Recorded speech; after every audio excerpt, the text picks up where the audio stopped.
Good morning, Ian Crouch with your 8:30 Hunter News update. A young jockey is recovering in hospital after her mount fell on her during track work at Broadmeadow this morning. Paramedics were called to the racecourse just after 4 a.m. to find the 19-year-old woman lying on the track in pain. New South Wales Ambulance says she was treated at the scene before being taken to the John Hunter Hospital with a hip injury.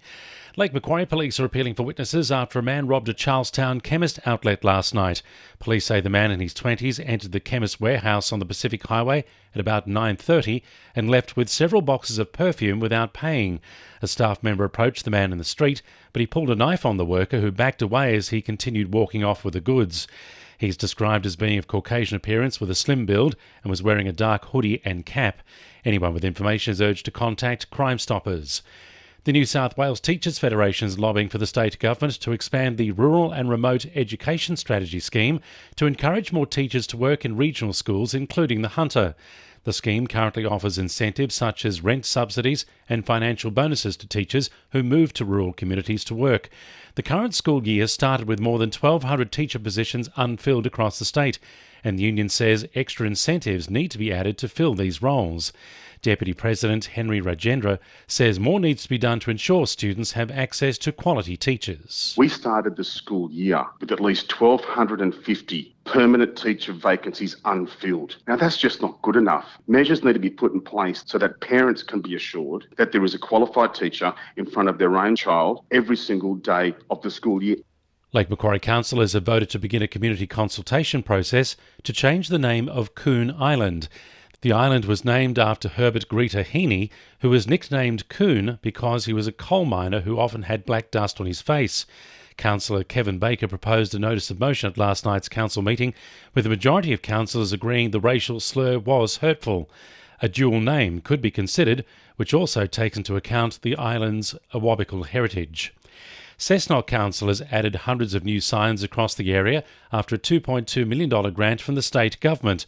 These installations look to help meet the demand for improved directions to tourist hotspots, including Hunter Valley Wine Country.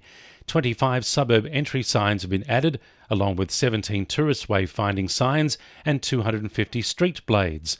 Mayor Bob Pinsent says the new signage will help local businesses and jobs. Tourism is so important to the number of jobs within our local government area, and the more visitors we get, the more businesses flourish and support jobs. Toronto residents are being encouraged to have their say on plans to redevelop the foreshore.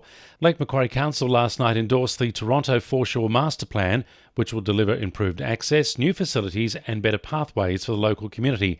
A drop-in session will be held near the Rotunda on Thursday, March 11, between 3 and 6 p.m. The plans are on public exhibition on the Shape Lake Mac website until March 22. 2NURFM Sport. Former Academy Director and Newcastle Jets coach Craig Dean says he will continue to bring homegrown talent through to the A-League side. This comes as Archie Goodwin was given his debut against Melbourne Victory last weekend alongside fellow Academy product Angus Thurgate, who scored the winning goal in their 1-0 triumph. Meanwhile, the APL has announced McDonald Jones Stadium will host the first ever A-League doubleheader on March 21st. The matches will feature Wellington Phoenix vs Brisbane Roar and Newcastle Jets vs Adelaide United. Executive Chairman Shane Matisky says it will be an exciting time for the Hunter. Being able to bring the game here, 21st of March, with 4 quality teams, obviously. So it'll be a great afternoon. It's set up perfectly for us in terms of the afternoon time slots, and we're hoping that a lot of people can come into town from outside the Newcastle region. Newcastle Knights utility Connor Watson says he is excited for the challenge as he prepares for his new role for the side.